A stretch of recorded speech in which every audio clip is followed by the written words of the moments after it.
Saat ini sudah bersama dengan saya tamu yang sangat spesial. Pernah ke Pacitan dan pengen ke Pacitan lagi. Dan negeri ini tumbuh menjadi negeri yang makmur dan sejahtera.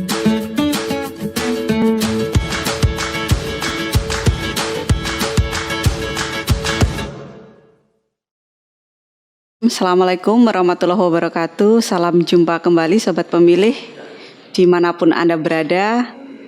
Jumpa kembali dengan saya dan tamu saya nanti di Bilik Demokrasi Podcast KPU Kabupaten Pacitan. Saat ini sudah bersama dengan saya tamu yang sangat spesial. Kembali saya impor, datang dari tempat yang jauh dari Pacitan. Dan beliau ini tentu sudah master dalam hal kepemiluan. Tentu Sobat Pemilih tahu bahwa saya selalu menghadirkan tamu-tamu yang spesial di Bilik Podcast Bilik Demokrasi KPU Kabupaten Pacitan ini. Langsung kita sapa, selamat datang di Pacitan Bu Nurul, atau saya panggilnya Mbak Nurul saja ya, biar lebih akrab atau terasa lebih berjiwa muda begitu ya. Mbak Nurul ini Sobat Pemilih, beliau adalah salah satu anggota KPU Provinsi Jawa Timur.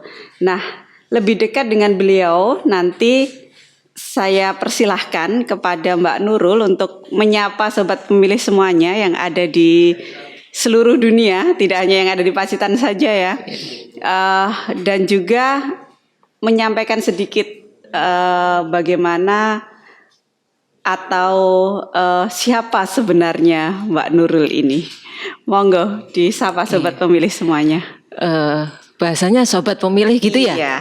Oke. Sobat Pemilih dimanapun berada, hari ini saya berkunjung ke Pacitan karena memang ada tugas berkesempatan ke Pacitan berkaitan dengan tugas kepemiluan yang hari ini harus diatur sedemikian rupa sehingga nantinya saat pemilu dilaksanakan, pelayanan pemilih menjadi lebih baik. Nah, siapa saya? Kalau saya sih ya hanya Nurul. Saya hanya seorang ibu dengan 4 orang anak, kemudian berkeinginan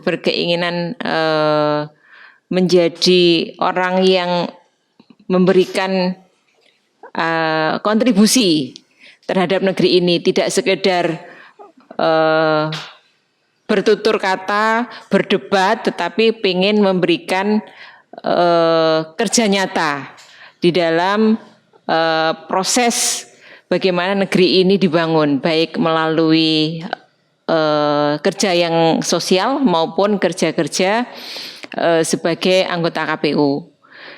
Jadi kalau melihat sejarahnya dulu, kenapa sih saya kok tertarik menjadi anggota KPU gitu ya. Awalnya memang diawali dengan seringnya kita itu melihat televisi. Waktu zaman-zaman kuliah itu lihat televisi. Begitu lihat televisi selalu kasih komen. Iya. Setiap ada berita selalu komen. Semua teman tuh komen semua. Lama-lama saya berpikir, ternyata gampang ya komen itu. Tapi apa yang bisa kita perbuat untuk negeri ini kalau cuma sekedar komen? Nah, akhirnya ada kesempatan untuk menjadi anggota KPU. Saya berkeinginan mendaftar. Kenapa saya ingin mendaftar? Karena saya itu tadi, saya merasa kalau cuma komen siapa yang nggak bisa gitu ya. Nah, tapi ayo cobalah. Kita tidak hanya sekedar komen, tetapi berbuat nyata, berkarya nyata untuk negeri ini. Nah, dengan semangat itu akhirnya saya mendaftar jadi anggota KPU, meskipun di awal saya belum ditakdirkan untuk masuk anggota KPU. Nah, di 2 tahun setelah berjalan, Allah menghendaki saya menjadi anggota KPU melalui PAW. Nah, disitulah saya baru merasakan ternyata memang betul menjadi penyelenggara negara itu butuh pengorbanan, butuh kerja keras, kemudian butuh belajar banyak. Karena ternyata komentar itu lebih gampang dibandingkan berbuat nyata untuk negeri. Ternyata lebih mudah komen. Makanya sekarang ketika ada sesuatu yang tidak sreg dengan di hati, ternyata tidak bisa langsung dikomentari, tetapi harus kita merasakan, meresapi dulu, menganalisis apa kira-kira sehingga melatar belakangi hal itu terjadi. Nah, akhirnya sekarang tidak hanya sekedar komen, tetapi berusaha untuk menganalisis, berusaha untuk memahami. Itu yang akhirnya menjadi kebiasaan kami ketika ada sesuatu hal yang terjadi dan itu ada sesuatu hal yang kok begini ya? Apa kira-kira penyebabnya? Seperti itu. Iya. Mbak Nurul ini, sobat pemilih, anggota KPU Divisi Perencanaan Data dan Informasi di KPU Provinsi Jawa Timur. Tentu sobat pemilih akan tahu atau berpikir, oh data nih berarti data pemilih gitu, karena di KPU kita tentu akan banyak berkutat dengan data pemilih. Nah, saya ingin tahu suka duka Mbak Nurul ya. Sepertinya dulu sebelum di KPU provinsi, di KPU Surabaya juga di divisi yang sama ya. Betul. Di data pemilih ini. Gimana nih suka dukanya ngulak-ngulik, ngutak-ngatik data pemilih, datanya sobat-sobat semuanya nih yang ada di seluruh Indonesia. Ya, saya juga tidak tahu kenapa saya kok bisa tiba-tiba memegang divisi yang di awal itu menjadi momok, karena seringkali setiap orang yang berkutat dengan data, setiap kali itulah dia sering dikomplain banyak orang. Karena data yang kita pegang tidak hanya mengurusi angka-angka, tetapi mengurusi bagaimana hak pilih orang bisa terlayani dengan baik. Nah, itu yang membuat kami tidak bisa asal memberikan catatan atau mencoret ataupun mengakomodir, tetapi harus sesuai dengan kriteria-kriteria yang sudah ditentukan di undang-undang. Kalau sebelumnya data pemilih itu nyambung dengan divisi teknis, jadi divisi teknis penyelenggaraan dan data waktu itu. Sehingga tugas kami waktu itu mulai awal pemilihan sampai akhir pemilihan saya tidak pernah berhenti. Jadi begitu data pemilih selesai langsung ke teknis. Alhamdulillah di akhir-akhir ini data pemilih sudah dipegang oleh divisi yang lain dibandingkan dengan teknis. Jadi berpisah antara teknis dan data pemilih. Sukanya itu kami menjadi kompak. Jadi rata-rata orang datin itu data pemilih itu, data dan informasi ya sekarang, itu menjadi orang-orang yang kompak. Karena tidak pernah bekerja cuma sehari 2 hari.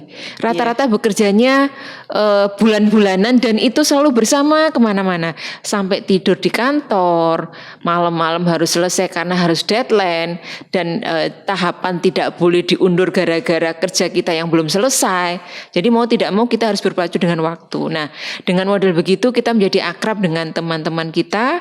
Sehingga kadang ketika tidak pemilu menjadi kangen. Kangen, ternyata lembur tidur kantor sampai malam itu menjadi sesuatu hal yang menarik di saat-saat ketika pemilu sudah usai. Nah, itu menariknya di situ.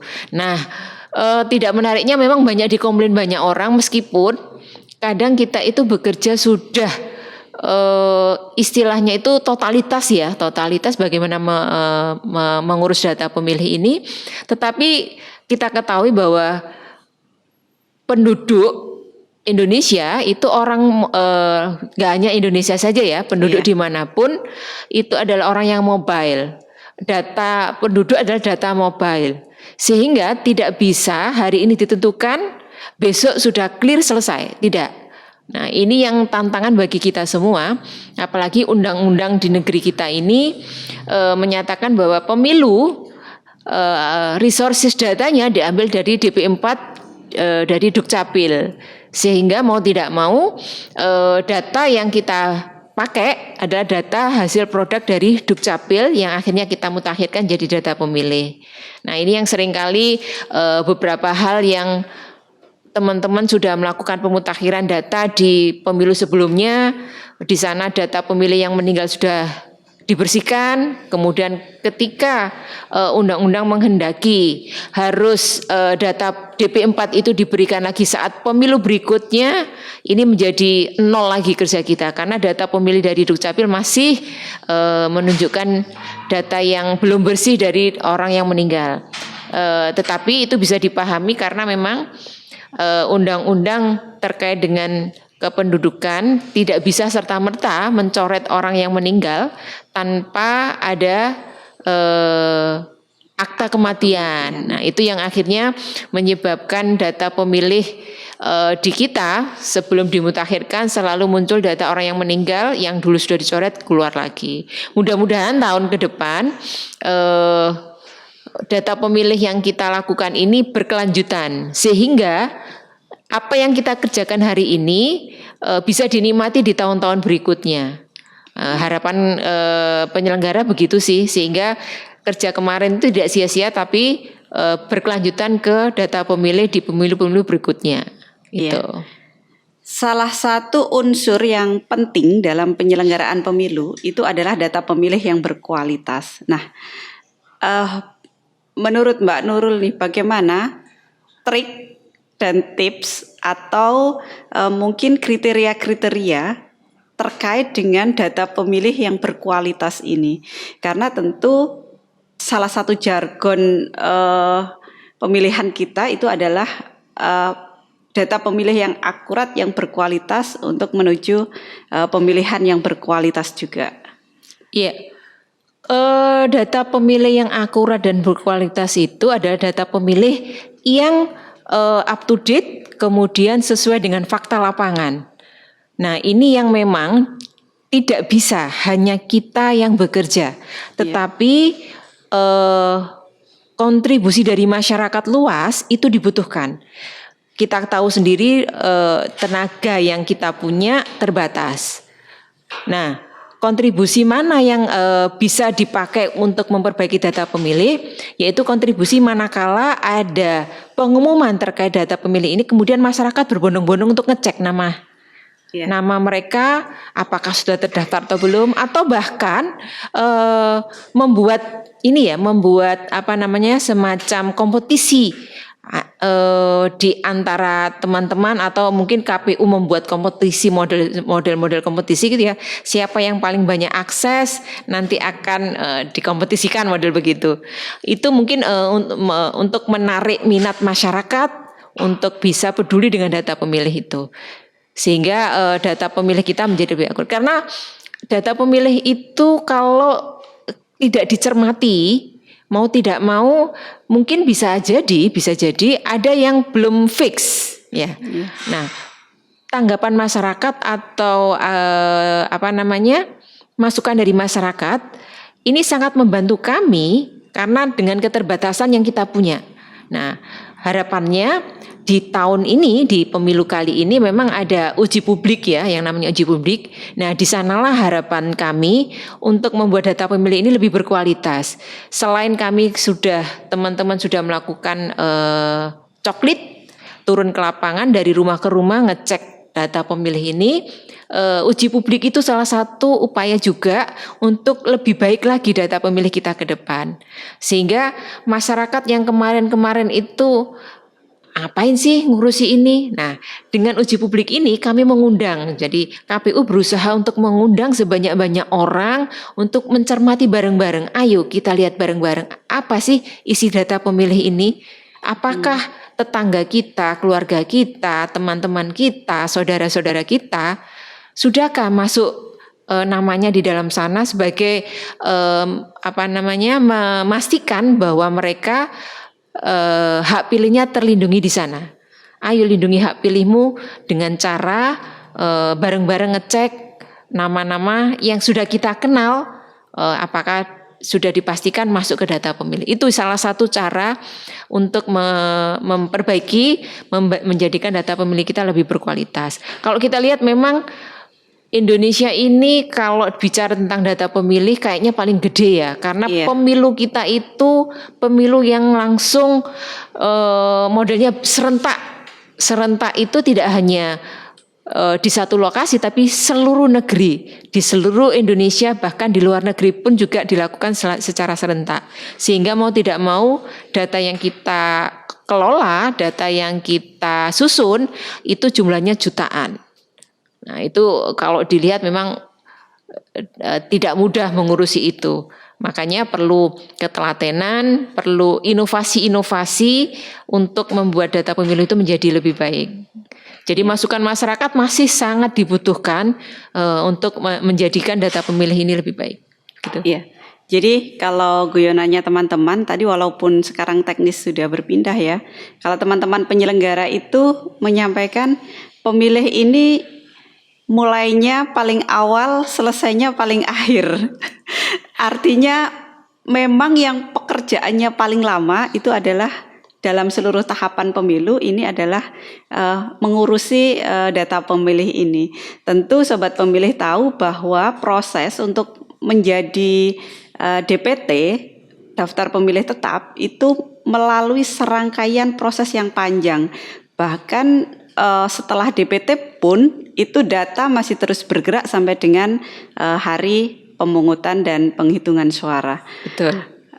Mbak Nurul bisa disampaikan kepada sobat pemilih semuanya karena pekerjaan menjadi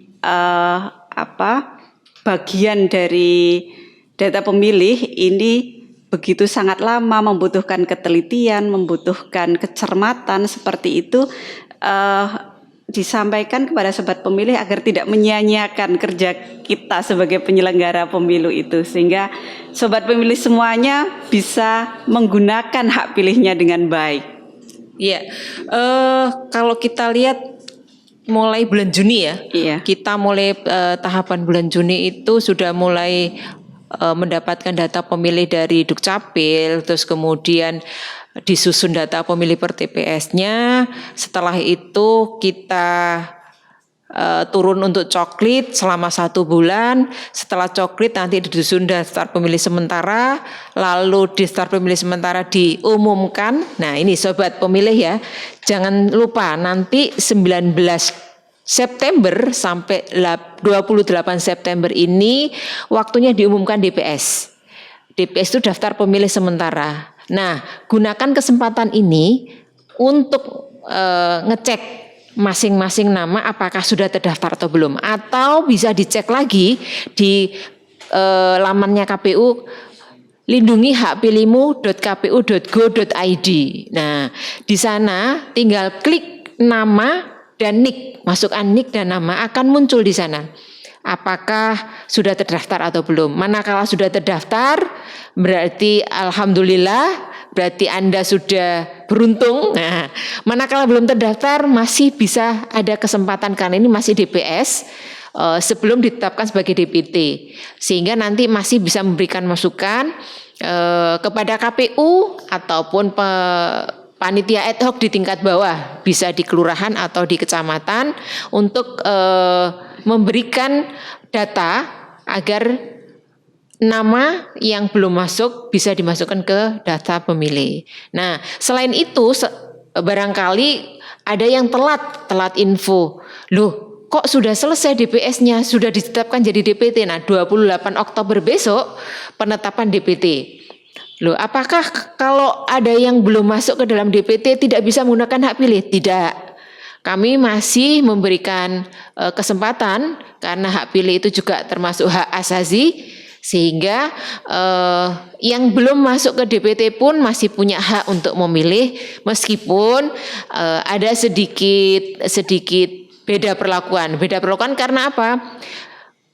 Pemilih itu, data pemilih disusun dalam rangka untuk menyediakan ketersediaan surat suara. Nah, setelah DPT ditetapkan, tentunya pengadaan surat suara disesuaikan dengan jumlah DPT. Nah, bagi yang belum punya, belum terdaftar juga ternyata, ya enggak tahulah, mungkin belum nasib ya. Nasibnya sudah telat info, enggak terdaftar lagi. Nah, misalnya begitu. Nah, masih tetap bisa menggunakan hak pilihnya dengan menunjukkan identitas resmi. Apa identitas resminya? KTP elektronik. Nah, hari ini bagi sobat pemilih yang merasa belum melakukan perekaman eKTP, ini sangat penting karena perekaman eKTP ini membantu kami, membantu pemerintah juga untuk memperbaiki data kependudukan. Nah, data kependudukan itu erat banget hubungannya dengan data pemilih. Oleh karena itu, yang merasa belum melakukan perekaman eKTP, ayo berbondong-bondong melakukan perekaman eKTP agar nanti saat pemilu atau pemilihan 9 Desember nanti tidak ada kesulitan untuk menggunakan hak pilihnya karena sudah melakukan perekaman eKTP. Gitu. Yes. Ini yang melihat ini kan di luaran sana banyak diantaranya adalah penyelenggara pemilu, baik itu kawan-kawan yang ada di tingkat PPK maupun PPS, dan juga tentu kawan-kawan yang di Panwascam ataupun juga kawan-kawan yang ada di PPKD. Kita saat ini sedang menjalani tahapan pemilihan dengan situasi yang istimewa, yang khusus karena dilaksanakan di tengah kondisi pandemi COVID-19.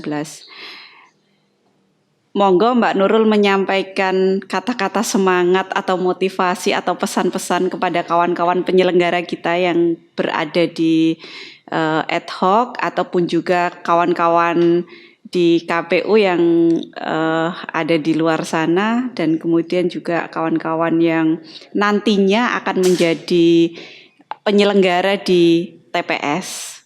Ya, yang pertama saya mengucapkan terima kasih dulu kepada teman-teman PPDP yang kemarin telah sukses melakukan coklit meskipun dengan segala keterbatasan dan tantangan yang luar biasa.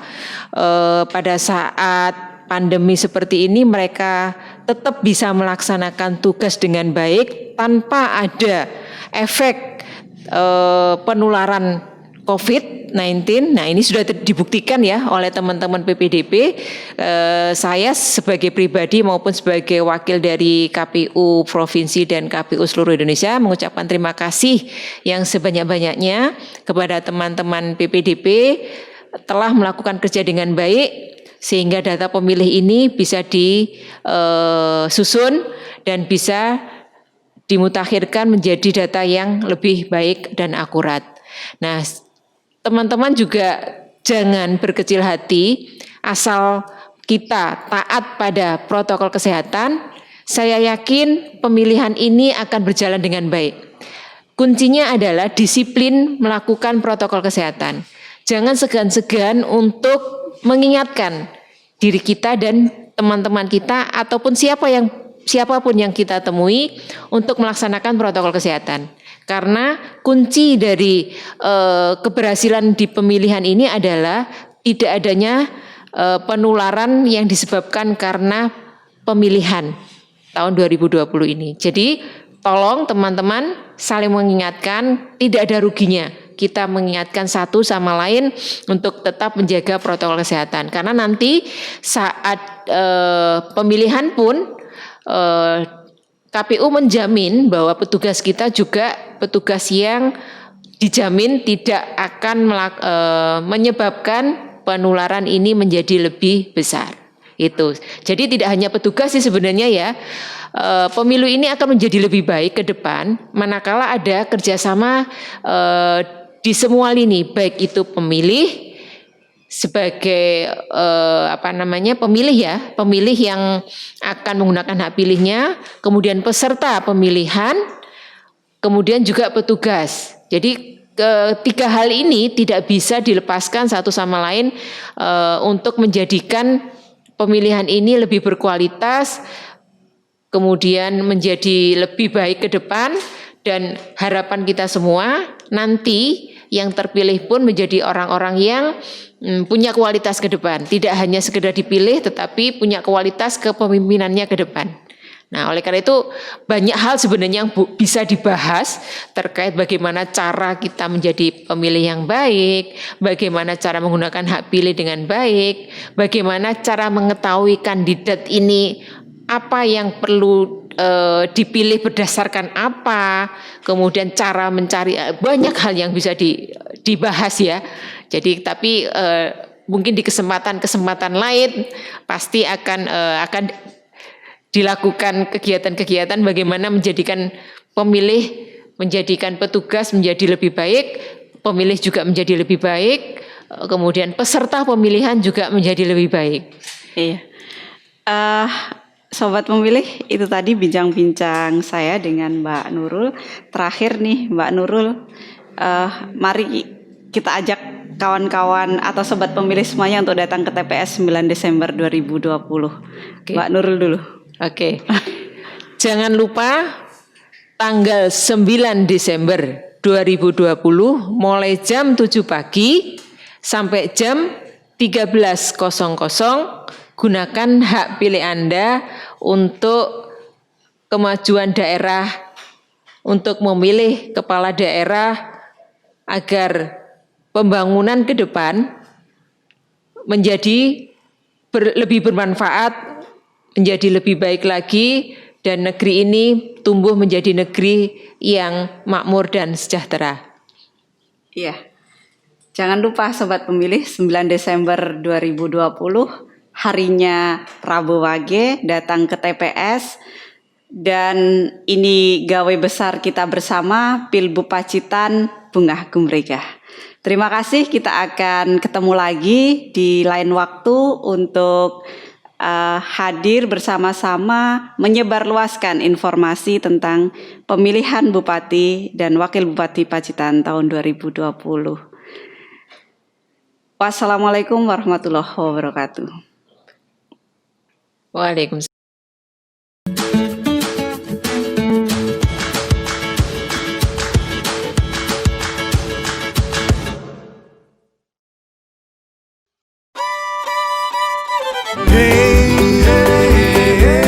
Marilah semua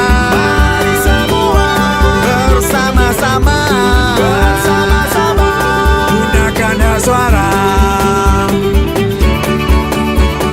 Yo, ayo memilih bupati, juga wakilnya, Bungah Gumrega.